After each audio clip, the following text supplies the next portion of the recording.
Mag-adobo tayo. Ito yung mga sangkap, bawang, ginger, no, ginger, tapos sibuyas. Sinamahan natin ng luya. Ito yung gagawa kong parang mantika. Yung balat ng manok tinanggal ko, hiniwalay para dyan sila igisa. Gagawa kong mantika ko yan. Gagawin kong mantika po yan. Mantika. I-marinate ko na po yung adobo ko.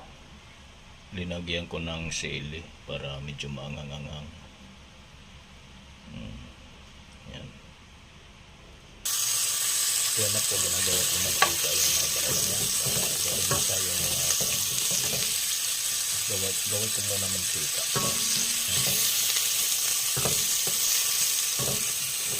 Nagmantika na po yan, ilalagay ko na po yung bawang, sibuyas.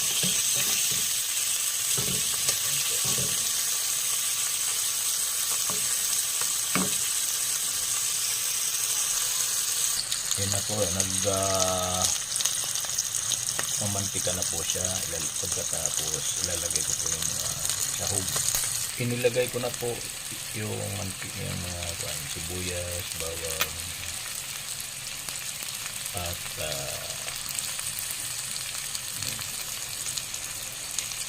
lapit na po. Ilalagay ko na po yung manok mamaya maya. Yan na po siya.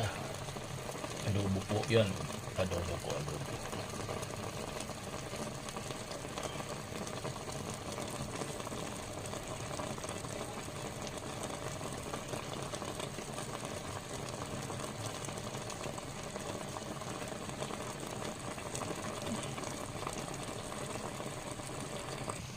Guys, ayan na po siya.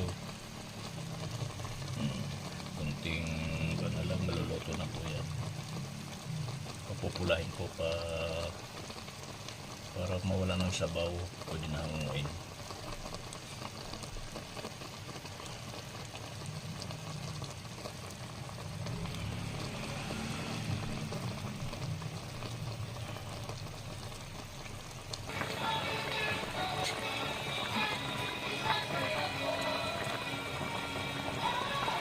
Kain na tayo, Lods, mga idol, guys. Kain na tayo.